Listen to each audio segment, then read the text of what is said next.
नमस्कार दोस्तों, एचवी पाठशाला में आप सभी लोगों का स्वागत है। जैसा कि हम सभी लोग जानते हैं कि पर्यावरण की हमारी रिवीजन क्लासेस चल रही हैं, तो उसी के अंतर्गत हम सभी लोग शिक्षण सूत्र पर बात कर रहे थे। तो शिक्षण सूत्र तक का हम सभी लोगों ने पढ़ लिया था। आगे आज हम सभी लोग विभिन्न प्रकार की दोस्तों जो पर्यावरण शिक्षण की विधियाँ हैं, इस पर बात करेंगे। तो पहले एक बार थोड़ा रिकैप कर लेते हैं अपना अपना हम सभी लोगों ने कल क्या पढ़ा था, ताकि आप सभी लोगों को याद हो जाए और अच्छे से रिवीजन भी हो जाए। जैसे कि हमने शिक्षण सूत्रों के अंतर्गत दोस्तों पहले क्या करा था, पहला हमारा शिक्षण सूत्र ज्ञात से अज्ञात की ओर था। तो ज्ञात का तात्पर्य है कि बच्चे का जो पूर्व ज्ञान था, पहले उसके बारे में उसको बताया जाना चाहिए, फिर आगे की चीज़ें बताई जानी चाहिए ताकि वो अपने आप को रिलेट कर पाए। अगला हमारा शिक्षण सूत्र था मूर्त से अमूर्त की ओर। तो मूर्त का तात्पर्य यह है कि जो पहले चीज़ें ऐसी चीज़ों के बारे में उसको ज्ञान दिया जाना चाहिए जिनको छुआ जा सके, अर्थात वह छू सके। फिर उसके बाद में ऐसी चीज़ों के बारे में बताया जाना चाहिए जो चीज़ें काल्पनिक हों, ताकि जिनके बारे में वो क्या कह सकते हैं कि एक प्रकार से वो सोच विचार पर आधारित हो, एक नई दुनिया सोच पर, तो उसके बारे में उसको बताया जाना चाहिए। अगला था हमारा सरल से लेकर के जटिल की ओर।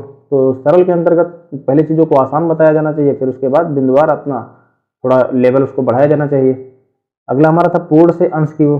पूर्ण से अंश की ओर का तात्पर्य यह है कि सबसे पहले पाठ का सारांश प्रस्तुत कर देते हैं, फिर उसके बाद में उसके विभिन्न अंशों के बारे में बात करते हैं। पहले जैसे मान लेते हैं पूर्ण से अंश की ओर तात्पर्य क्या हुआ, किसी भी चीज़ को जो हम उसको बताने जा रहे हैं उसके बारे में उसको एक मोटा मोटा आंकड़ा दे दे विद्यार्थियों को, फिर उसके बाद में प्रत्येक बिंदु के बारे में बात किया जाना चाहिए। विशिष्ट से सामान्य की ओर क्या था, तो विशिष्ट से सामान्य की ओर में था पहले उदाहरण से किसी विषय के अर्थ को स्पष्ट करना चाहिए, फिर इसके उपरांत अन्य उदाहरण देकर के उसका सामान्यकरण किया जाना चाहिए। फिर अगला हमारा था विश्लेषण से लेकर के संश्लेषण की ओर। तो विश्लेषण से तात्पर्य यह हुआ कि पहले व्यापक चर्चा के बाद चीज़ों का निचोड़ प्रस्तुत किया जाना चाहिए। मान लेते हैं कि हमने समझाया भी था, जैसे कि आप सभी लोगों को सीटेट में पैराग्राफ सॉल्व करने के लिए आते हैं, तो एक प्रकार से कह सकते हैं वो व्यापक चर्चा हो गई, फिर बाद में जो संक्षिप्त निष्कर्ष होता है वो दे दिया जाना चाहिए, तो वो हो गया संश्लेषण। के कहने का तात्पर्य है कि पहले चीज़ों के बारे में उसको विस्तार से विद्यार्थियों को बताएं, फिर बाद में एक मोटा मोटा निष्कर्ष बता दें कि उसका क्या उचित निष्कर्ष होगा। और अनुभव से तर्क की ओर क्या था कि बालक को के अपने अनुभव होते हैं, जो अनुभव से वो अच्छे से सीख सकता है और उसके पीछे उसका क्या लॉजिक है उसको बाद में उसको बताया जाना चाहिए। प्रत्यक्ष से अप्रत्यक्ष की ओर। तो प्रत्यक्ष का तात्पर्य वह है कि जिन चीज़ों के बारे में वो देख रहा हो, समझ रहा हो, पहले उसको बताया जाना चाहिए, फिर अप्रत्यक्ष ज्ञान उसको प्रदान किया जाना चाहिए। जिन चीज़ों को उसने देखा ना हो, बाद में उसको सिखाया जाना चाहिए। तो आज हम सभी लोग विभिन्न प्रकार की शिक्षण विधियों पर बात करेंगे। अच्छा, कैसी होनी चाहिए, इन सब पर हम सभी लोगों ने कल के लेक्चर में ही बात कर लिया था, समझ लिया था कि सृजनात्मकता का विकास करें, स्वयं सीखने योग्य वाली बनाती हूँ, सामूहिक गतिविधियों को बढ़ावा देती हूँ, लोकतांत्रिक प्रजातांत्रिक मूल्यों को बढ़ावा देती हूँ, इस प्रकार की होनी चाहिए। तो आज हम सभी लोग कुछ महानुभावों के द्वारा, जैसे विभिन्न प्रकार के जो महत्वपूर्ण मनोवैज्ञानिक हैं उनके द्वारा जो विधियाँ प्रदान की गई हैं या जो बताया गया है, उन सब पर आज हम सभी लोग विस्तार से बात करेंगे। फिर जैसे ही हमारा लेसन जो है समाप्त हो जाएगा, उसके बाद इससे संबंधित जो विगत वर्ष के प्रश्न हैं उन सबको हम सभी लोग देखेंगे एक एक करके। तो किंडरगार्टन विधि, बालोद्यान शिक्षण पद्धति, इसके अंतर्गत एक एक बिंदु पर हम सभी लोग बात करेंगे। पहला बिंदु क्या है इसका, इस विधि के जन्मदाता F.A. फ्रोबेल है। तो किंडरगार्टन विधि के जैसे टेट वगैरह का एग्जाम होता है जब, तो उसमें किस प्रकार के प्रश्न बनते हैं कि मान लेते हैं कि निम्नलिखित में से किंडरगार्टन विधि का जन्मदाता कौन है। आपको 4 ऑप्शन दे दिए गए, उसमें F.A. फ्रोबेल महोदय का भी नाम है, तो F.A. फ्रोबेल महोदय आपका जो ऑप्शन होगा सही हो जाएगा। इसमें खेल, आनंद और स्वतंत्रता का वातावरण होना चाहिए। किंडरगार्टन विधि के अंतर्गत जो शिक्षण पद्धति है उसमें खेल, आनंद और स्वतंत्रता का वातावरण होना चाहिए, ताकि बच्चे को बोरियत न महसूस हो, एक दूसरे से जुड़ाव महसूस करे, सब्जेक्ट से जुड़ाव महसूस करे और अपनी अभिव्यक्ति की स्वतंत्रता भी उसको होनी चाहिए, चीज़ों के बारे में बात कर सके। इसमें किसी पुस्तक का प्रावधान नहीं होता है। किंडरगार्टन विधि के अंतर्गत किंडरगार्टन विधि की विशेषता क्या है दोस्तों, इसमें किसी भी प्रकार की पुस्तक को शामिल नहीं किया जाता है। किसी विशेष पुस्तक, परिभाषाएं, अवधारणाओं आदि से बचती है। शिक्षार्थी को डांटा फटकारा नहीं जाता है। इसमें किसी भी विद्यार्थी को डांटना नहीं चाहिए ताकि वो उदासीपन न छाए या अपने आप को किसी भी चीज़ को लेकर के हतोत्साहित न महसूस करे। शिक्षार्थी स्वतः क्रिया द्वारा सीखता है। ठीक है, स्वतः क्रिया द्वारा वह सीखता है। स्वतः क्रिया द्वारा का तात्पर्य है, जब सभी लोग सिद्धांतों के बारे में पढ़ रहे थे तो उसमें एक बार बताया था कि प्रत्यक्ष हस्तपरक अनुभव और क्रियाशीलता का सिद्धांत में स्वयं करके सीखना पर आधारित होता है। तो शिक्षार्थी स्वतः क्रिया द्वारा सीखते हैं। शिक्षार्थी गीतों, उपहारों, क्रियाओं द्वारा सीखते हैं। प्ले स्कूल इसी विधि पर आधारित होते हैं। जो आरंभिक तौर पर जो एक प्रकार से हम कहें जो हमारे प्ले स्कूल होते हैं किंडरगार्टन विद पर आधारित होती है। तो बहुत ही महत्वपूर्ण बिंदु है कि प्ले स्कूल विद किस पर आधारित होते हैं, तो किंडरगार्टन विद पर आधारित होते हैं। ऐसे प्रबल महोदय के द्वारा यह दी गई है। और बाकी इसके अन्य महत्वपूर्ण तथ्य, स्वतः क्रिया द्वारा सीखता है, खेल, आनंद और स्वतंत्रता का वातावरण होता है, बच्चे को डांटना फटकाराना नहीं चाहिए। इस प्रकार की किंडरगार्टन विद हमारी कार्य करती है। अगली हमारी मॉन्टेसरी विद। तो मॉन्टेसरी माँ से आपका होगा मॉन्टेसरी, माँ से हो गया मारिया। तो डॉक्टर मारिया मॉन्टेसरी के द्वारा इसकी शुरुआत करी गई थी। ठीक है, किसके द्वारा इसकी शुरुआत करी गई थी? डॉक्टर मारिया मॉन्टेसरी जी के द्वारा मॉन्टेसरी विधि की शुरुआत की गई थी। और यह जो विधि, इस विधि की जिस शुरुआत करी गई थी, तो 3 से लेकर के 7 वर्ष के आयु वर्ग के शिक्षार्थियों के विशेष प्रकार की शिक्षा देने पर बल देती है। कह रहे कि मॉन्टेसरी विधि के अंतर्गत मॉन्टेसरी, जैसे आपको टा से 3 याद रखना है, टा से 3 याद रखना है, और सा से 7 याद रखने हैं आपको, सा से आपको 7 याद रखने हैं। तो इस विधि में बालक स्वतंत्र रहता है और स्वयं करके सीखता है। अगर आयु वर्ग की बात करें, क्या इसका है? 3 वर्ष से लेकर के 7 वर्ष के आयु वर्ग के शिक्षार्थियों पर विशेष प्रकार की शिक्षा देने का बल देता है। तो इसके अंतर्गत कौन सा आयु वर्ग शामिल है? 3 से 7 वर्ष। मॉन्टेसरी में बालक स्वतंत्र रहता है विधि के अंतर्गत और स्वयं करके सीखता है। तो स्वयं करने पर बहुत ज्यादा बल दिया जाता है। तो आप सभी लोग एक प्रकार का सकारात्मक तथ्य है, आप इसको याद रखेंगे। बालक स्वतंत्र रहता है, जैसे कि मान लेते हैं कोई काम आपको करने को दिया जाए, ठीक, और आपके ऊपर अगर पाबंदियां लगाई जाए, तो जाहिर सी बात है आप उस काम को इतना अच्छा नहीं कर पाएंगे। यदि आपको उस चीज को लेकर के स्वतंत्रता प्रदान कर दी जाए, आज़ादी दे दी जाए, तो आप उसके विभिन्न पहलुओं पर बात कर सकेंगे। भले ही मान लेते हैं आप 1-2 बार उसको लेकर के किसी भी चीज़ को गलती कर दें उस काम को लेकर के, किंतु बाद में उसको सुधार कर लेंगे। तो इस विधि में बालक की ज्ञानेंद्रियों और मांसपेशियों को प्रशिक्षित किया जाता है। तो किस, ऐसे मान लेते हैं ऑप्शन आ गया आपका, किस विधि के अंतर्गत बालक की ज्ञानेंद्रियों और मांसपेशियों को प्रशिक्षित करने पर जोर दिया जाता है? तो ज्ञानेंद्रियों और मांसपेशियों को प्रशिक्षित करने पर किसमें जोर दिया जाता है? तो मॉन्टेसरी विधि पर जोर दिया जाता है। तो मॉन्टेसरी विधि किसके द्वारा शुरुआत की गई? मारिया मॉन्टेसरी जी के द्वारा शुरुआत की गई। आयु वर्ग इसका क्या है? 3 से लेकर के 7 वर्ष। बालक स्वतंत्र रहता है, करके सीखने पर कार्य करता है, और ज्ञानेंद्रियां और मांसपेशियों पर इसको इसमें प्रशिक्षित करने पर जोर दिया जाता है। ये तो हो गई किंडरगार्टन विधि। अगली किंडरगार्टन विधि हो गई, अगली हमारी मॉन्टेसरी विधि हो गई। अब आगे बात करते हैं प्रोजेक्ट विधि। प्रोजेक्ट विधि को हम सभी लोग परियोजना विधि के नाम से भी जानते हैं। प्रोजेक्ट विधि को क्या कहते हैं? परियोजना विधि भी कहते हैं। प्रोजेक्ट या फिर परियोजना। इस विधि के जन्मदाता W.H. किलपैट्रिक है। तो प्रोजेक्ट विधि को किसके द्वारा प्रदान की गई? W.H. किलपैट्रिक जी के द्वारा दी गई। इस विधि में बालक को कोई कार्य संपन्न करने के लिए कहा जाता है। इसमें क्या कहा जाता है कि बालक को किसी भी प्रकार का कार्य संपन्न करने के लिए कहा जाता है। इस विधि के द्वारा शिक्षार्थियों में योजना बनाना, उसको क्रियान्वित करना, उसका मूल्यांकन करना आदि कौशल इसमें शामिल होते हैं। तो प्रोजेक्ट विधि की अगर डेवलप की बात करें, तो किलपैट्रिक महोदय जी के द्वारा इसका विकास किया गया। इसमें बालक को कोई कार्य संपन्न करने के लिए दिया जाता है। ठीक है, इसमें मान लेते हैं किसी कार्य को उनको संपन्न करने के लिए दिया गया, तो उस कार्य को लेकर के विद्यार्थी क्या करेंगे? उस कार्य को लेकर के विद्यार्थी योजना बनाएंगे, फिर उसको क्रियान्वित करने का कार्य करेंगे, फिर उसका मूल्यांकन करेंगे कि जिस योजना को उन्होंने बनाया है वह कहाँ तक लागू हो सके, या उसके एक प्रकार से कह सकते हैं कि उचित परिणाम क्या क्या रहे, उसका वो क्या करेगा? निरीक्षण करेगा। यह जो परियोजना है व्यक्तिगत या फिर समूह में करी जा सकती है। जो परियोजना है कौन सी आपकी? प्रोजेक्ट विधि, परियोजना विधि। इसके अंतर्गत यह परियोजना व्यक्तिगत या फिर समूह में की जा सकती है। व्यक्तिगत का तात्पर्य यह रहेगा कि वह स्वयं विशेष कर सकता है, या फिर किसी कार्य को लेकर के वह समूह बना सकता है। उस कार्य को लेकर के वो सामूहिक तौर पर भी उस कार्य को कर सकता है। विभिन्न विषय वस्तुओं पर परियोजना बनाई जा सकती है। विभिन्न विषय वस्तुओं पर परियोजना बनाई जा सकती है, जैसे कि विभिन्न क्षेत्रों के भोजन पर, आवासों पर, कलाओं पर, यातायात के साधनों पर, पहनावे पर, फसलों पर, मिट्टी पर, प्रदूषण पर, ऐतिहासिक इमारतों पर विभिन्न प्रकार की परियोजनाएं हो सकती हैं। किसी भी एक को लेकर के उसको कार्य दिया जा सकता है। तो ये तो हो गया आपका प्रोजेक्ट विधि या फिर परियोजना विधि। अब हम कहानी विधि पर बात करेंगे। पर्यावरण शिक्षण के अधिगम में यह विधि बहुत ही उपयोगी रहती है। तो सबसे उपयोगी विधि कौन सी है आपकी? कहानी विधि, क्योंकि छोटे बच्चे होते हैं, विद्यार्थी अपेक्षाकृत उनका आरंभिक दौर होता है चीज़ों को सीखने के बारे में, तो कहानी उनके लिए मायने रखती है। आप सभी लोग जैसे छोटे होंगे तो जब अपने बाल्यावस्था से स्वास्थ्य वगैरह में होंगे तो लोग कहानियाँ भी लोगों को, घर के बड़े बुजुर्ग कहानियाँ भी सुनाते हैं। तो ये कहानियाँ मायने रखती हैं बालकों को, उनसे सीखने को काफ़ी कुछ मिलता है। यदि वह सकारात्मक कहानी है तो इस विधि के द्वारा कोई भी ज्ञान बड़ी आसानी से शिक्षार्थियों को दिया जा सकता है। कहानी के माध्यम से किसी भी प्रकार की कोई उचित सीख प्रदान करी जा सकती है।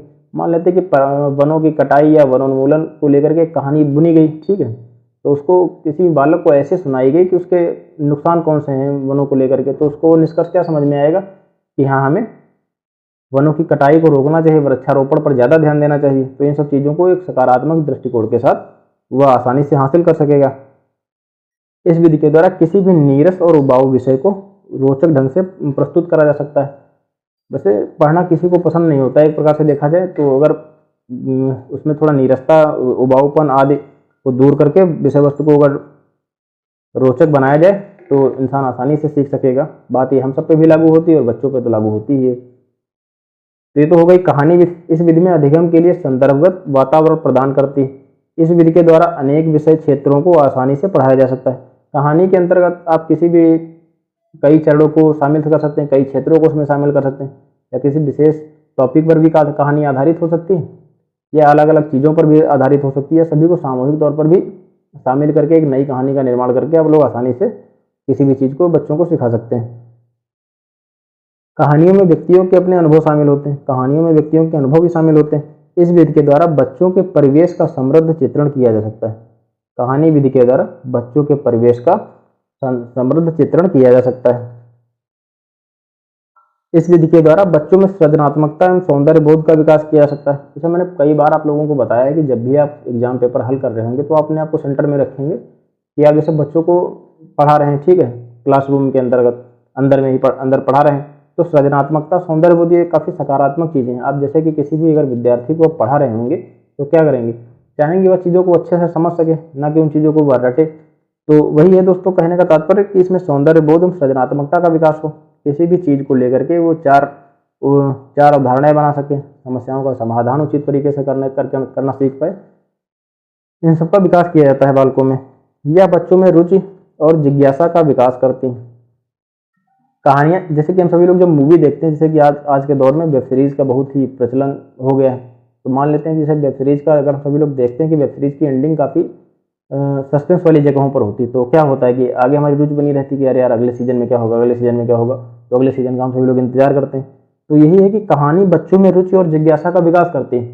जब बच्चे कहानी सुन रहे होते हैं तो उसमें एक अलग से उनकी उसके प्रति जो होती है, कला होती है कि हाँ यार काफ़ी इंटरेस्टिंग, इसमें क्या है, आगे क्या होने वाला है, अपने विचारों को प्रदर्शित करते हैं आपके समझ। तो रुचि और जिज्ञासा का विकास करती है। किसी भी चीज़ को सीखने के लिए जिज्ञासा बहुत ही अहम होती है। यदि आपके अंदर जिज्ञासा नहीं है तो सारी चीज़ें व्यर्थ हैं, आप किसी भी चीज़ को सीख नहीं पाएंगे। तो इस विधि के द्वारा बच्चों में ज्ञान प्राप्ति के साथ साथ, जो बच्चे होते हैं उसमें ज्ञान प्राप्ति के साथ साथ दोस्तों मनोरंजन भी होता है। ज्ञान तो होता ही उनको हासिल भी होता है और मनोरंजन भी उनका होता है। कहानी एक मनोरंजन का सरलतम साधन भी है, एक प्रकार से हम कह सकते हैं। अगली क्रियात्मक विधि है, जो कि बहुत ही महत्वपूर्ण विधि है, क्रियात्मक विधि। तो इसमें करके सिखाना के सिद्धांत पर आधारित होता है। जब हम सभी लोग सिद्धांतों को पढ़ रहे थे तो उसमें क्रियाशीलता का सिद्धांत एक पहला ही सिद्धांत था, तो उसमें करके सीखना के सिद्धांत पर आधारित होती है। क्रियात्मक विधि में क्या है कि हमने कई बार आप लोगों को यह बताया भी पूर्व के लेक्चर्स में कि जैसे कि क्रियाशीलता के सिद्धांत में क्या था, जैसे प्रत्यक्ष हस्तपरक अनुभव शामिल थे। प्रत्यक्ष हस्तपरक अनुभव का तात्पर्य है कि आप किसी को, जैसे आप अपने को लेकर के मान लेते हैं कि अगर आप कोई कार्य कर रहे हैं, ठीक है, अगर कोई उसमें गलती हो गई तो दोबारा अगर उसको करेंगे तो क्या करेंगे, वो गलती हमने जो करी ना करने पाए। जैसे कि आप लोगों ने सीटेट का एग्जाम दिया, ऊपर वाला होना चाहे अगर एक बार में आपका ना क्लियर हुआ तो आप क्या करेंगे, दूसरी बार आप सोच विचार करेंगे हाँ कि किस वजह से, कौन कौन से ऐसे कारण हैं जिनकी वजह से ना हुआ, तो उन गलतियों को दोबारा करने से बचेंगे। तो करके सीखने के सिद्धांत का तात्पर्य यही होगा कि कोई कार्य अगर बच्चा स्वयं करता है तो वो अच्छे से सीख पाएगा, उसको उसका अवलोकन करेगा, उसकी समानताएं विषमताएं सब पर वो ध्यान देगा। अगर पर्यावरण की कक्षा गतिविधि आधारित होगी तो शिक्षार्थी का ज्ञान स्थायी और सार्थक होगा। गतिविधि आधारित का तात्पर्य है कि बच्चा अगर स्वयं शामिल होगा उसमें चीज़ों को बताने से बेहतर उसको सिखाया जाना चाहिए, करके सिखाया जाना चाहिए, वो करे स्वयं। तो जब करके सीखेगा तो उसको पता होगा कहाँ गलतियाँ करनी है, कहाँ नहीं करनी है, तो उसका जो ज्ञान होगा दोस्तों स्थायी एवं सार्थक होगा। जैसे कि हम सभी लोग ग्रेजुएशन, हाई स्कूल, इंटर में क्या करते थे, केमिस्ट्री, बायोलॉजी आदि की प्रैक्टिकल वगैरह करते थे, तो करके ही सीखते थे। रट लेने से तो अच्छा ही रिएक्शंस वगैरह कि हाँ बताया जाए उनको कि कैसे कौन सी चीज़ का निर्माण होता है, ताकि काफ़ी लंबे समय तक आप सभी लोग याद भी हम सभी लोग रख पाते हैं उसको। इस विधि में शिक्षार्थी सदैव क्रियाशील रहता है और स्वयं कार्य करके ज्ञान अर्जित करता है। तो अगर कोई चीज़ उसको करने को दी जा रही है, खासकर छोटे बच्चों को, तो वो क्या करते हैं, सदैव क्रियाशील रहेंगे, उसमें शामिल रहेंगे, अपने आप को उसमें एक प्रकार से वो अपने आप को जोड़ पाएंगे उससे कि हाँ हम इस चीज़ का भाग हैं, उसमें विभिन्न प्रकार के अपने विचार देंगे, ठीक कैसे होना चाहिए कैसे नहीं होना चाहिए, स्वयं कार्य करके ज्ञान अर्जित करते हैं। तो इसके अंतर्गत वो कार्य करने के साथ साथ चीज़ों को सीखते भी चलते हैं, जिससे उसमें परस्पर क्रिया, अवलोकन, सहयोग आदि के कौशलों का विकास होता है। इस विधि में शिक्षार्थी को उसकी रुचि के अनुसार कार्य करने का अवसर मिलता है। तो जो क्रियात्मक विधि है उसमें उसकी जो भी रुचि है उस हिसाब से कार्य करने का अवसर उसको मिलता है। इस विधि में शिक्षक एक मार्गदर्शक होता है। कहने का तात्पर्य यह है कि क्रियात्मक विधि के अंतर्गत शिक्षार्थी क्या करता है, एक मार्गदर्शक होता है, वह चीज़ों के बारे में बता देता है कि आपको कौन सी चीज़ किस प्रकार से करनी। वो स्वयं करने से बचता है, बल्कि हाँ वो देखता रहता है कि विद्यार्थी क्या कर रहा है, कहाँ पर गलती हो रही है उससे, तो एक प्रकार से उसका उचित मार्गदर्शन करता है। जैसे कि आप सभी लोग बहुत सारी कोचिंग वगैरह दोस्तों के सीटेट को क्लियर करने के लिए आप सभी लोगों ने हायर कर रखे होंगे, तो वो क्या करते हैं, आपको एक प्रकार से कहें तो मार्गदर्शन तो देते हैं कि हाँ आपको ऐसे पढ़ाई करनी है, इन चीज़ों को ऐसे तैयार करना है। वो स्वयं तो आपके बदले एग्जाम देने जाएंगे नहीं, ना ही आपके स्थान पर वो पढ़ेंगे, वो आपको बता ही सकते हैं। वही कहने का तात्पर्य है कि इस विधि में शिक्षक एक मार्गदर्शक के रूप में कार्य करता है। इस विधि से शिक्षार्थियों से कई सारी गतिविधियां कराई जा सकती हैं, जैसे किसी भी चीज़ का मॉडल बनाना, विभिन्न क्षेत्रों आवासों आदि का मॉडल बनाया जा सकता है, किसी चीज़ का चार्ट बनाना, भोजन के विभिन्न स्रोतों को प्रस्तुत करना, प्राथमिक स्तर पर पोषण भोजन के विषय में पढ़ाने का सबसे उचित तरीका, शिक्षार्थियों के टिफिन बॉक्स में लाए गए भोजन के विषय में व्याख्या करना आदि सब चीज़ों को इसमें शामिल किया जाता है। किसी चीज़ का मानचित्र बनाना, जैसे घर से स्कूल तक, रास्ते तक का सफ़र, रेलवे सफ़र आदि, आप यात्रियों के किसी भी यात्रा को लेकर के उसके स्वयं के अनुभव क्या है। क्रियात्मक विधि के अंतर्गत इन सभी चीज़ों को शामिल किया जा सकता है। किसी भी चीज़ का, हाँ हालांकि ये प्रश्न आपको काफ़ी देखने को भी मिलेंगे, तो क्रियात्मक विधि बहुत ही इंपॉर्टेंट, आप सभी लोग अच्छे से याद रखिए।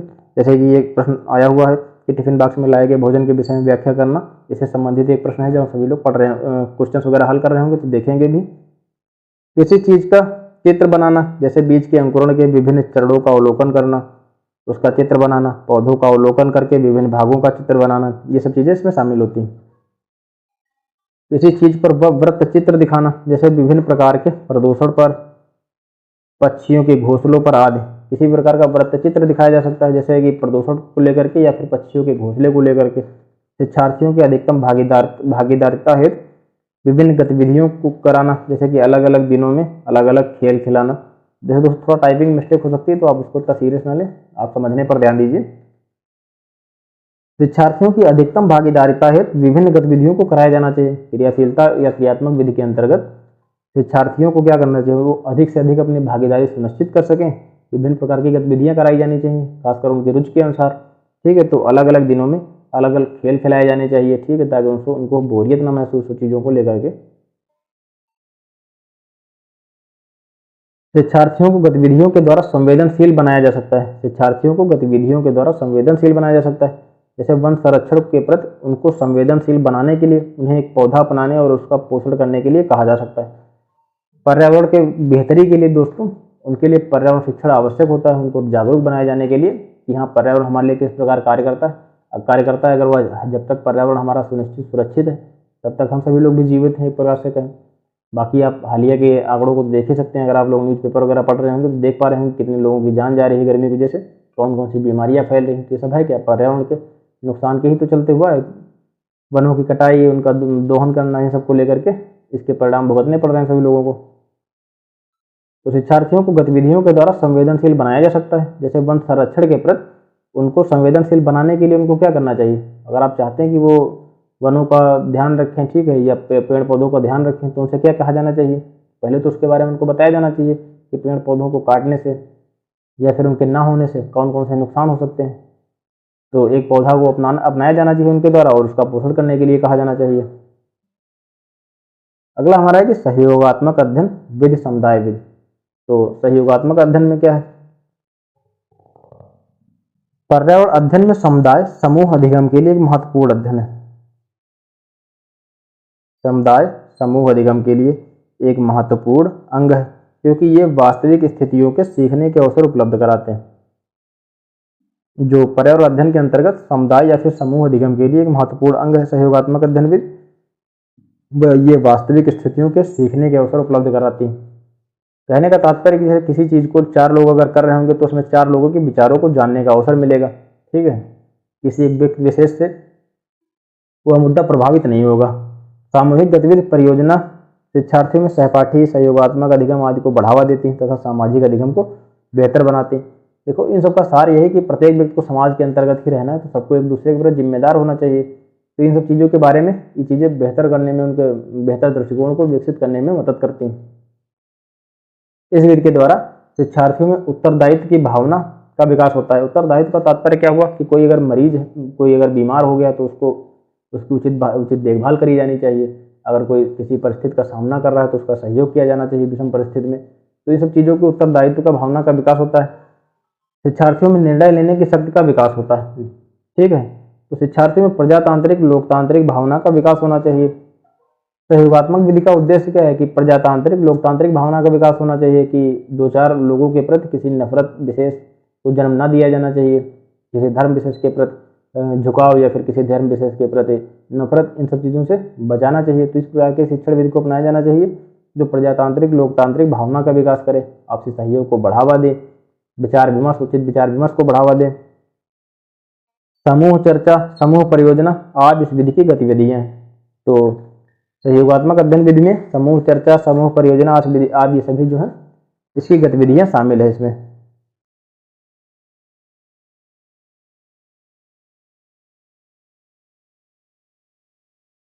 शिक्षार्थी समूह में रहकर जानकारी इकट्ठा करते हैं और विश्लेषण के पश्चात निष्कर्ष निकालते हैं। मान लेते हो किसी की चीज़ को लेकर के किसी वाद विवाद में शामिल हुए, विभिन्न प्रकार के उन्होंने जानकारी को इकट्ठा किया और विश्लेषण के पश्चात किसी एक महत्वपूर्ण पर निष्कर्ष निकाला। जैसे कि वनों को लेकर के वो सभी क्या करा, वनों को लेकर के उन्होंने पर्यावरण के प्रति, जैसे वनों की कटाई को लेकर के वो आपस में विचार विमर्श कर रहे हैं।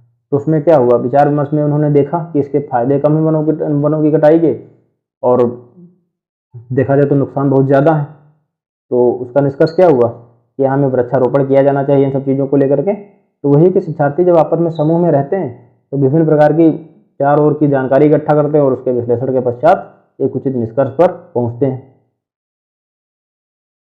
विभिन्न प्रकार की सामाजिक असमानताएं, सामाजिक कुरीतियां, प्रदूषण की समस्या, ग्रामीण और शहरी जीवन आदि पर सामूहिक चर्चा का आयोजन किया जा सकता है। सामूहिक चर्चा का तात्पर्य क्या है, जो समाज में विभिन्न प्रकार की असमानताएं मौजूद हैं, पहनावे के लेकर के, आवास को लेकर के, आवास की बनावट को लेकर के, हमारी संस्कृति को लेकर के, समाज में कौन कौन सी कुरीतियां हैं, प्रदूषण की समस्या क्या है, तो इन सब पर ग्रामीण शहरी जीवन आदि को लेकर के वार्तालाप का आयोजन किया जा सकता है। जिससे उन्हें क्या किया जाना चाहिए, जिससे वे आसानी से अपने विचारों का लेन देन कर सकेंगे एक दूसरे के साथ।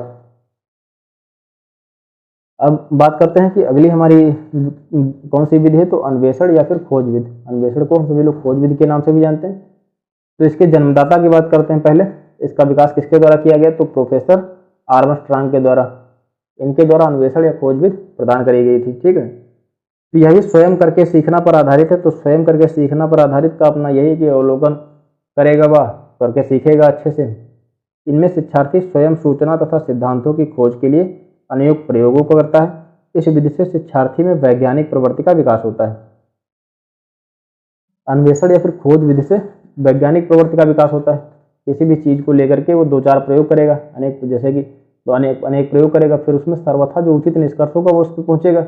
मान लेते हैं कोई प्रोजेक्ट किसी विद्यार्थी को करने के लिए आप लोगों ने दिया, ठीक है, फिर उसके बाद में क्या हुआ, वह उसके कई तरीकों को खोजेगा, फिर उसमें से जो सर्वोत्तम तरीका होगा वह उसका चुनाव करेगा। तो इस विधि से शिक्षार्थी में वैज्ञानिक प्रवृत्ति का विकास होता है। स्वयं सूचना सिद्धांतों की खोज के लिए अनेक प्रयोग करेगा। अन्वेषण विधि करके सीखने पर आधारित होती है, प्रोफेसर अंगस्टाम महोदय के द्वारा प्रदान करी गई। इसमें भी शिक्षक जो होता है मार्गदर्शक के रूप में कार्य करता है। क्रियात्मक विधि के अंतर्गत भी शिक्षक मार्गदर्शक के रूप में कार्य करता है, और जो अन्वेषण विधि या खोज विधि, इसमें भी शिक्षक एक मार्गदर्शक के रूप में कार्य करता है, उन्हें उचित रास्ता दिखाने का कार्य करता है। इस विधि से शिक्षार्थी आत्मविश्वासी, चिंतनशील और आत्मनिर्भर बनते हैं।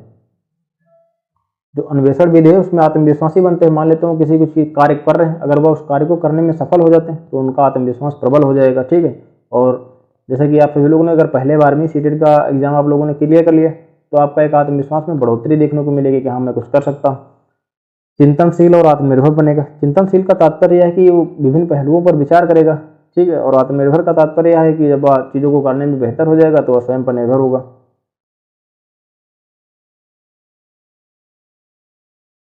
इस विधि के अंतर्गत क्या क्या चीज़ों को शामिल किया जा सकता है इसको देख लेते हैं।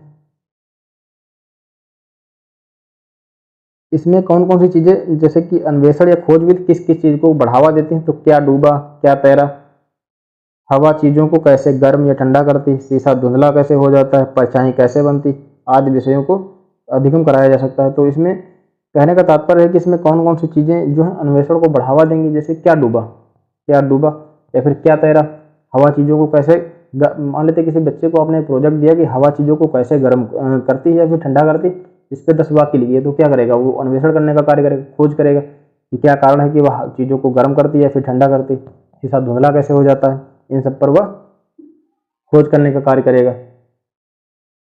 अभी हमारी विधि है भ्रमण विधि। शिक्षार्थी भ्रमण करके ज्ञान अर्जित कर लेता है। मान लेते हैं कि आप लोग किसी ट्रिप पर गए, ठीक है, हिमाचल प्रदेश, जम्मू कश्मीर या कहीं भी किसी खूबसूरत जगह पर आप लोग गए। एक हो गया उसका अपना अनुभव, और एक वही आपने क्या करा, हिमाचल प्रदेश है किसी अन्य खूबसूरत जगह, शिमला मनाली जो भी बहुचर्चित, नैनीताल वगैरह बहुचर्चित पर्यटक क्षेत्र है, वहाँ पर आप लोगों ने उसके बारे में एक क्या करा, इंटरनेट पर देखा। तो इंटरनेट पर देखने की चीज़ों का अपना अनुभव है और जबकि वहाँ जाकर के चीज़ों का महसूस करना एक अपना अनुभव है। तो भ्रमण करने में ज्ञान अर्जित करता है विद्यार्थी कि वहाँ की संस्कृति क्या है, वहाँ के आवास कैसे हैं, घर की बनावट क्या है, वहाँ के लोग जो कैसी किस प्रकार की संस्कृति पर निर्भर हैं, क्या वहाँ का रोजगार परक क्षेत्र है, इन सब चीज़ों को के अपने अनुभव होंगे भ्रमण के द्वारा। जैविक कक्षा कक्षी अधिगम को वास्तविक जीवन परिस्थितियों के साथ जोड़ती है। तो कक्षा कक्षी अधिगम का तात्पर्य क्या हुआ कि बंद कमरे में हमने जो कुछ भी सीखा, ठीक है, जैसे हमने किसी भी क्षेत्र के बारे में पढ़ा और फिर जाकर के उसी क्षेत्र को हमने महसूस किया, तो वो आपकी जो कक्षा कक्ष का अधिगम होगा वास्तविक जीवन से वो जोड़ने का कार्य करेगा, परिस्थितियों से जोड़ने का कार्य करेगा। या शिक्षार्थियों को सक्रिय या फिर प्रत्यक्ष अधिगम अनुभव उपलब्ध कराती है। तो यह शिक्षार्थियों को क्या करता है, सक्रिय, क्योंकि वह उसमें शामिल होंगे दोस्तों, तो किसी भी चीज़ को जाकर के अगर उसका अनुभव कर रहे होंगे तो वह सक्रिय अधिगम उपलब्ध कराने का कार्य करेगा। चीज़ों को देख रहे हैं तो प्रत्यक्षता देख रहे हैं। और शिक्षार्थियों का जो अनुभव होगा वह ज्ञान की रचना का आधार होता है। उनका अपना जो अनुभव होगा किसी भी चीज़ को लेकर के, तो वह एक प्रकार से कहें उसका अपना एक ज्ञान का आधार होगा। और प्रकृति के प्रति आकर्षित भी होते हैं। जैसे कि नैनीताल मैं गया हुआ हूँ दोस्तों, तो एक घूमने के लिए भी काफ़ी अच्छी जगह और वहाँ पर प्रकृति प्रेम भी काफ़ी अच्छा। वहाँ पर बहुत सारे घने घने जंगल, ऊँचे ऊँचे पर्वत पठार आप लोगों को देखने को मिलेंगे। वहाँ की संस्कृति अलग है, पर्यटन क्षेत्र को वहाँ पर ज़्यादा बढ़ावा दिया जाता है, काफ़ी खूबसूरत जगह भी है, पेड़ पौधों की अपनी एक सुंदरता है, आप कहीं भी आसानी से बैठ करके ठंडी ठंडी हवा का मजा ले सकते हैं। तो एक इस विधि के द्वारा शिक्षार्थी प्रकृति के प्रति आकर्षित होते हैं। तो भ्रमण विधि में क्या हो गया कि भ्रमण विधि के अंतर्गत वास्तविक जीवन से जुड़ने का मौका मिलता है, चीज़ों को बेहतर समझने में मौका मिलता है और सक्रिय अधिगम होता है, हमारा सार्थक अधिगम होता है। ये तो हो गया भ्रमण विधि। अब इसके पहलू क्या हैं? शिक्षार्थियों को विषय वस्तु का ध्यान से अवलोकन करना चाहिए, टिप्पणियाँ दर्ज करनी चाहिए, क्या देखा उन्होंने, ठीक है, और उनको रिकॉर्ड करना चाहिए, सहपाठियों और शिक्षक के साथ बांटना चाहिए, अपने मित्रों के साथ चीज़ों के बारे में बात करनी चाहिए और शिक्षक को भी बताया जाना चाहिए कि बताए कि मैंने वहाँ क्या देखा, उससे क्या सीखा, इन सब के बारे में बच्चे के द्वारा बताया जाना चाहिए।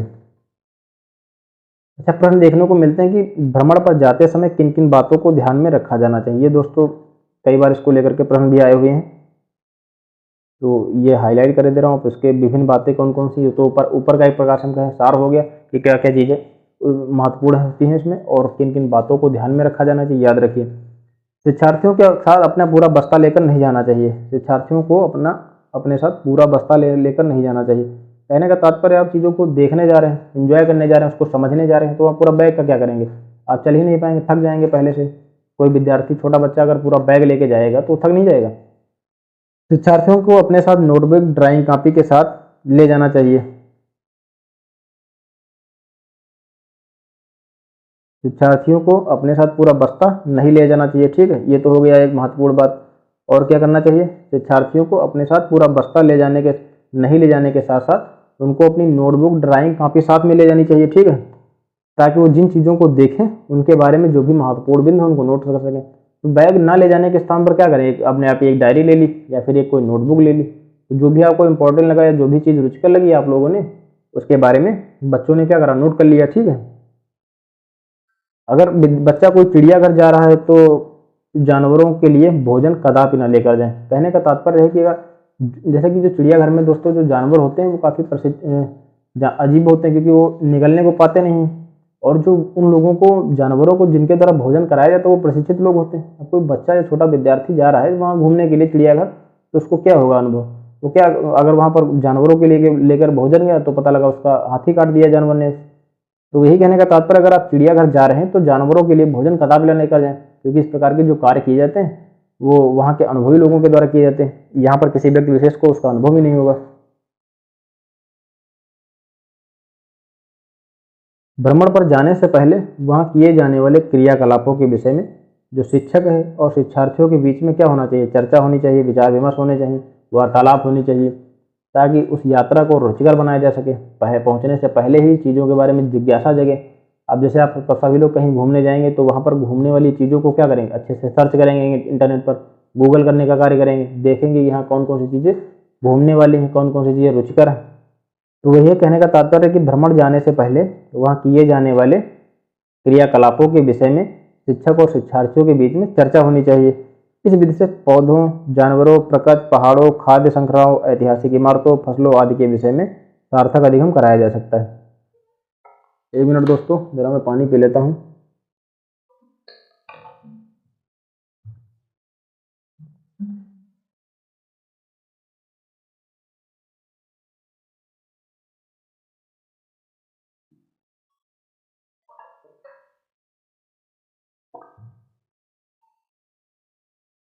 भ्रमण विधि के अंतर्गत जरूरी नहीं कि आप उनको किसी चिड़ियाघर में ही ले जाएं। इस विधि के अंतर्गत विभिन्न प्रकार के पौधों, जानवरों, प्रकृति, पहाड़ों, खाद्य श्रृंखलाओं, ऐतिहासिक इमारतों आदि की चीज़ों के बारे में बताया जा सकता है कि ऐतिहासिक इमारतों का अपना एक महत्व, फसलों का अपना महत्व है। अगर ये किसानों की तरह उगाई नहीं जाएंगी तो खाएंगे हम सभी लोग क्या, जीवित कैसे रहें। सार्थक अधिगम कराया जा सकता है चीज़ों को लेकर के। अगली हमारी विधि प्रश्नोत्तर विधि। तो प्रश्नोत्तर विधि के अंतर्गत प्रश्न पूछकर पाठ का ज्ञान कराया जाता है। इसमें क्या कराया जाता है कि आपने क्या करा, किसी भी चीज़ को, किसी मुद्दे को लेकर के विद्यार्थी ने प्रश्न पूछा तो आपको उसका एक उचित जवाब देना होता है। इस विधि में शिक्षक और शिक्षार्थी दोनों प्रश्न पूछते हैं। दोनों प्रश्न पूछने का तात्पर्य है कि जो चीज़ बच्चे को ना आई वो समझा, उसने बच्चे को, मान लेते हैं किसी विद्यार्थी को किसी भी चीज़ को लेकर के थोड़ा समझने में उसको कठिनाई का सामना करना पड़े, तो उसने शिक्षा जो आपका टीचर होगा उस विद्यार्थी ने उनसे प्रश्न पूछा, ठीक है। और वहीं जिज्ञासा को जागृत करने के लिए, रुचि को जागृत करने के लिए शिक्षक क्या करता है, बच्चे से प्रश्न पूछ सकता है। तो प्रश्नोत्तर विधि में शिक्षक और शिक्षार्थी दोनों प्रश्न पूछते हैं। पर्यावरण अध्ययन तभी सार्थक होगा अगर ज़्यादा से ज़्यादा प्रश्न पूछे जाएं। जब ज़्यादा से ज़्यादा प्रश्न पूछे जाएंगे तभी पर्यावरण जो अध्ययन होगा सार्थक होगा। प्रश्न शिक्षार्थियों में रुचि और उत्सुकता को जगाते हैं। अब किसी चीज़ को, मान लेते हैं किसी भी मुद्दे को लेकर के आपने एक प्रश्न पूछा तो क्या करेगा, उसके बारे में सोचेगा कि हाँ यार इसका कौन सा सही जवाब हो सकता है। तो तरह तरह के उसके मन में विचार आएंगे, तो वो एक प्रकार से हम कहें कि रुचि भी जागृत होगी और उसके अंतर्गत अंदर उत्सुकता भी जागृत होगी। प्रश्नों से शिक्षार्थियों का चिंतन उद्दीप्त होता है। प्रश्न प्रकरण को संदर्भ परक बनाने में मदद करता है। प्रश्न पूछने से अभिप्रेरित शिक्षण का संकेत मिलता है, उनको प्रेरणा मिलती, मोटिवेशन मिलता है। कल्पना परक और चिंता परक प्रश्न, जैसे अगर पेट्रोल तेल खत्म हो जाए, वनों का विनाश हो जाए, जल की कमी हो जाए, तो आज जैसे प्रश्न शिक्षार्थियों को संवेदनशील बनाते हैं और उनमें चिंतन कौशलों का विकास करते हैं। कल्पना परक प्रश्न पूछे जाने चाहिए, चिंतन परक प्रश्न पूछे जाने चाहिए। जैसे मान लेते कि अगर उसने क्या करा, देखा कि यातायात साधनों का अगर उसने ऑब्जर्वेशन करा तो देखा पेट्रोल डीजल से चलने वाले यातायात पर्यावरण प्रदूषण को प्रदूषित करने का कार्य करते हैं, तो उसका उपाय क्या होगा। अगर आपने उससे पूछा, मान लेते आपने एक प्रश्न किया बच्चों से कि विभिन्न प्रकार के जो यातायात संसाधन है जो पेट्रोल डीजल से चलने का कार्य करते हैं वो पर्यावरण प्रदूषण को बढ़ाने में अपना एक अहम योगदान दे रहे हैं, तो अब इसका उचित उपाय क्या होना चाहिए कि पर्यावरण प्रदूषण कम हो। तो जो बच्चा होगा, विद्यार्थी होगा, उसके 4 निष्कर्ष निकालेगा, उसको सोचेगा उसके बारे में कि प्रदूषण को कैसे कम किया जाना चाहिए। जैसे वह उत्तर देगा कि पेड़ों को लगाया जाना चाहिए, वृक्षारोपण किया जाना चाहिए, इन यातायात जो पेट्रोल डीजल से संसाधन चलते हैं इनको इनमें कमी करनी चाहिए। तो ऐसे कई प्रश्नों के वह जो होगा कई उत्तर देगा सोच विचार करके, जिससे उसके कल्पनापरक और चिंतन का विकास भी होगा। वनों का विनाश हो जाए तो क्या होगा, तो वह भी उसके बारे में सोचेगा, कौन कौन से इसके अपनी हानियां हैं वनों के विनाश होने के। तो जल से कमी हो जाए, जल की कमी हो जाए, जाहिर सी बात है कोई जिंदा ही नहीं रहेगा। अगर जल की कमी की समस्या का सामना करना पड़ेगा तो जीवन के सामने कई गंभीर परिस्थितियां उत्पन्न हो जाएंगी। तो इसमें प्रश्नगत जो चीज़ें होती हैं चिंतन कौशल का विकास करती हैं, क्योंकि वह चीज़ों के बारे में सोचने का कार्य करेगा, चिंतन करने का कार्य करेगा। प्रश्नों का मुख्य उद्देश्य शिक्षार्थियों को अपने विचार प्रकट करने का अवसर देना चाहिए, उनकी जानकारी की जांच करना नहीं।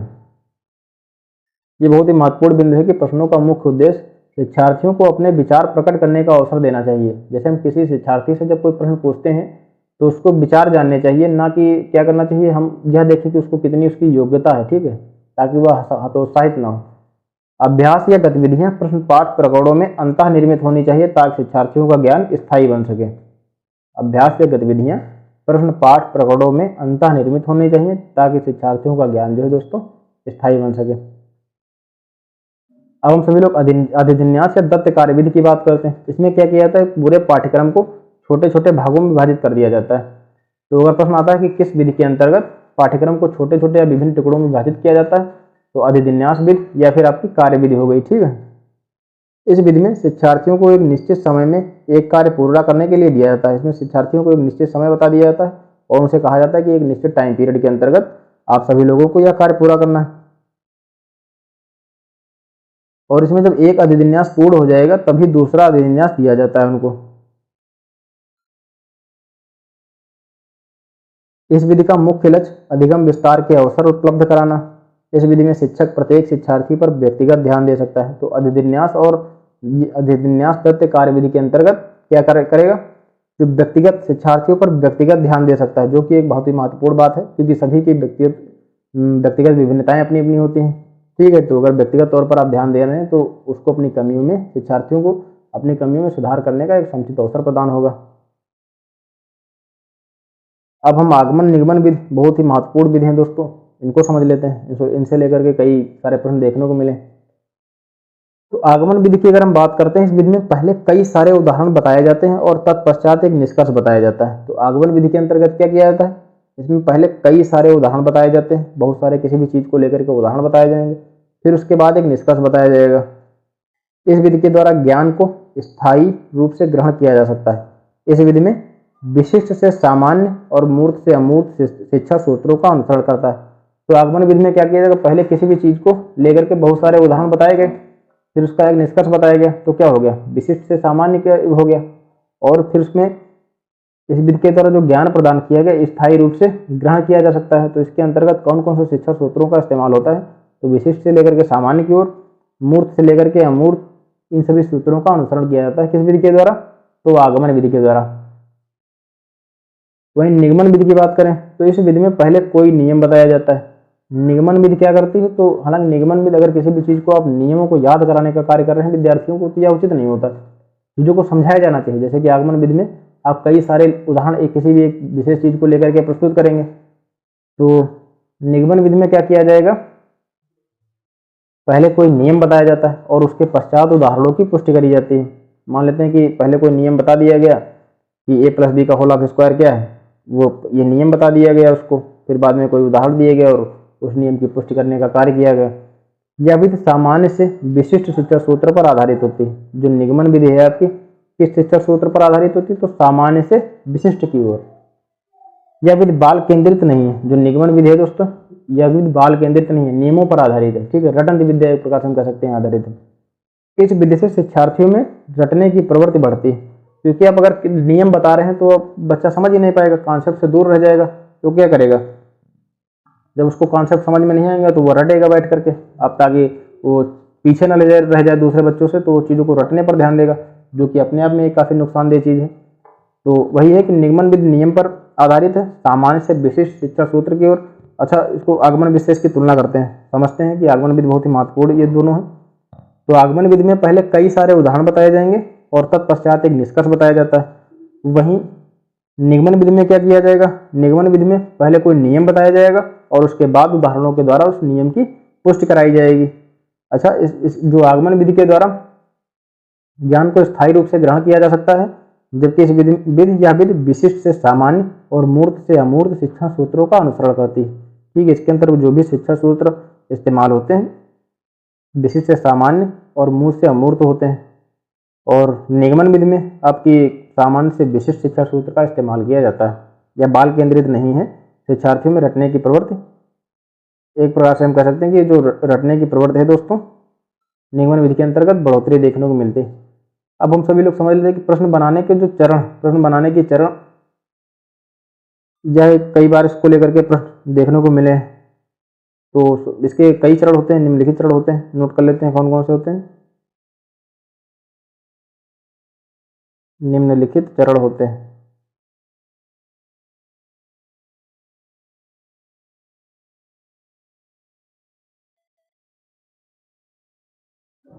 निम्नलिखित चरण होते हैं।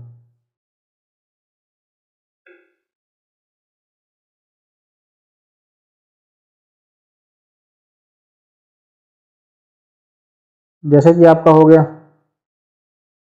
तो रूपरेखा का डिजाइन करना, ठीक है, ब्लूप्रिंट, रूपरेखा तैयार करना, ब्लूप्रिंट तैयार करना, प्रश्न लिखना, प्रश्नों का संपादन करना, अंक योजना लिखना, ये सभी किसके अंतर्गत प्रश्न बनाने के चरणों में शामिल है।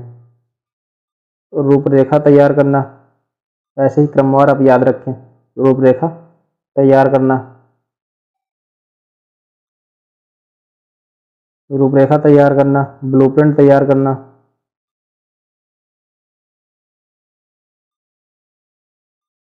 ब्लूप्रिंट तैयार करना,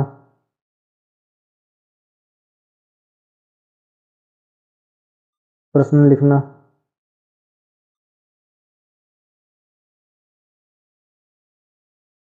प्रश्नों का संपादन करना,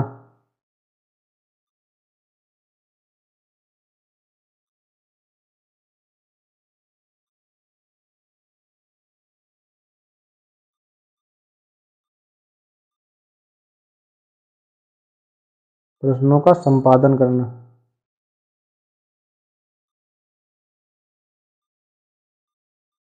अंक योजना लिखना,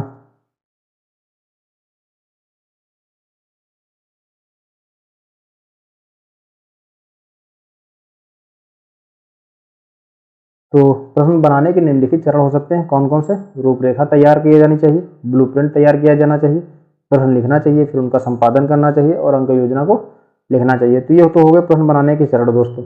अब हम सभी लोग प्रश्नों के प्रकारों की बात करते हैं कि प्रश्न के प्रकार कौन कौन से हो सकते हैं। तो प्रश्न के प्रकार,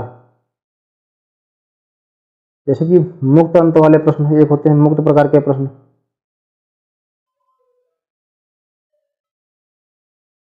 एक हो गए मुक्त, एक हो गए बद्ध।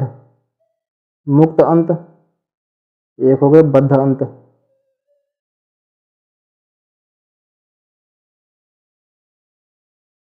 तो मुक्त अंत के अंतर्गत क्या होते हैं दोस्तों? ये जो इस प्रकार के प्रश्न होते हैं, जब विद्यार्थियों से मुक्त अंत के अंतर्गत जो भी प्रश्न पूछे जाते हैं तो उत्तर मुक्त होते हैं। जो शिक्षार्थी उत्तर प्रदान करेगा, अपनी सोच विचार, उसके अपने अनुभव आदि शामिल हो सकते हैं। मुक्त अंत में क्या होगा? उत्तर मुक्त होते हैं। उत्तर मुक्त होते हैं, अपनी समझ से उत्तर देता है, अपनी समझ से उत्तर देगा। ये तो हो गया मुक्त अंत को लेकर के। और जो बद्ध अंत के उत्तर होते हैं दोस्तों, प्रश्न होते हैं, उसमें किस प्रकार के प्रश्न शामिल होते हैं? तो इसके अंतर्गत क्या किया जाएगा? एक प्रकार से हम कह सकते हैं कि बहुविकल्पीय प्रश्न होते हैं। जैसे कि आपके एग्जाम में एक प्रश्न दे दिया गया, उसके 4 ऑप्शन दिए जाएंगे, तो ये बद्ध अंत के अंतर्गत शामिल होते हैं। तो इसमें एक ऐसा उदाहरण याद रखिए, सिर्फ बहुविकल्पीय प्रश्न आदि प्रकार के प्रश्न शामिल होते हैं। बहुविकल्पीय प्रकार के प्रश्न।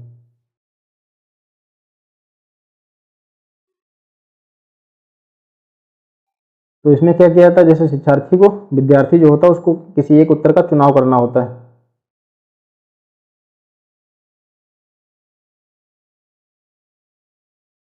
तो बा से आपका बद्ध अंत हो गया और बा से आपका बहुविकल्पीय हो गया। तो ये हो गया। मुक्त अंत में क्या होगा? बच्चा अपनी सोच समझ के आधार पर उत्तर देने का कार्य करता है। वहीं बद्ध अंत में क्या होता है? बहुविकल्पी प्रकार के प्रश्न पूछे जाते हैं।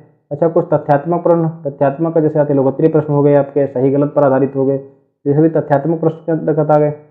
अभिसारी प्रश्न जो होते हैं दोस्तों,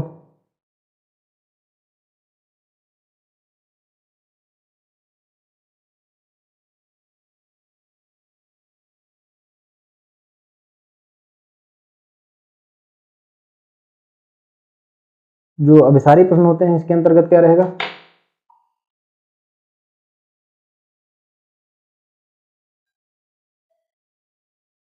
इसमें दोस्तों कारण बताओ वाले प्रश्न होते हैं। अभिसारी प्रश्नों के अंतर्गत कारण बताओ वाले होते हैं, ठीक है, और एक प्रकार की निर्धारित सीमा के अंदर होते हैं। अभिसारी प्रश्न में कारण बताओ वाले प्रश्न तो होते हैं, परंतु विश्लेषण, मूल्यांकन इन सब पर आधारित होते हैं। तो आगे हम सभी लोग बात करेंगे किस प्रकार के प्रश्न होते हैं, बहुत ही बचे हुए नहीं, कुछ 2-4 बिंदु है इसके अंतर्गत समझने को लेकर के, अभिसारी अपसारी। तो कल हम सभी लोग कल के लेक्चर में बात कर लेते हैं। अपसारी में क्या होगा, थोड़ा सोच विचार पर आधारित होते हैं, कल्पना पर आधारित प्रश्नों के उत्तर होते हैं। ये तो हो गए। खैर बाकी आपका मुक्त अंत, बद्ध अंत, यही सब याद रखना है। अभिसारी और अपसारी महत्वपूर्ण है, बाकी अन्य प्रश्नों से तो कोई लेना देना नहीं। अच्छा, अभिसारी को नोट कर लेते हैं। अभिसारी प्रश्न जो होते हैं, अभिसारी का तात्पर्य क्या होगा, संकोचन एक प्रकार से हम कह सकते हैं। अभिसारी प्रश्न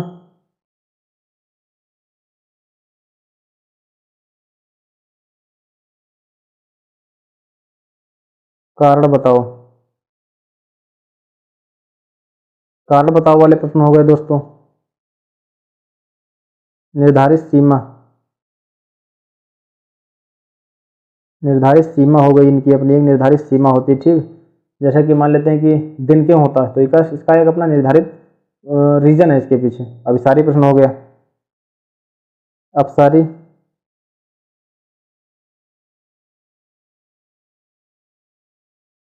अपसारी प्रश्न की बात करते हैं तो इसमें विभिन्न प्रकार के विश्लेषण, संश्लेषण, अधिक विस्तार, ये सब चीजें इसके अंतर्गत शामिल होते हैं। कल्पना परक, सोच विचार, कल्पना प्रश्नों को लेकर के शामिल होती है इसमें।